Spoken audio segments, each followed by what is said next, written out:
आज मोर गाड़ी के डॉक्टर देखाली। हेलो गाइज, फिर गुड नुआ ब्लॉग रे स्वागत।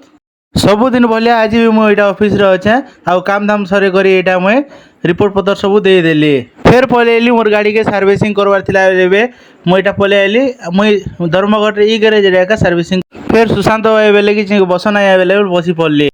फिर इटा गोटे भिजिट रे पलि आइली बेले इटा सुंदर बरगसटे थिला देख। फिर लंच टाइम हो ना बेले इटा देख टिफिन रे आसथिला आज लंच बॉक्स रे केड़े सुंदर मोर वाइफ बनेकर देथिले।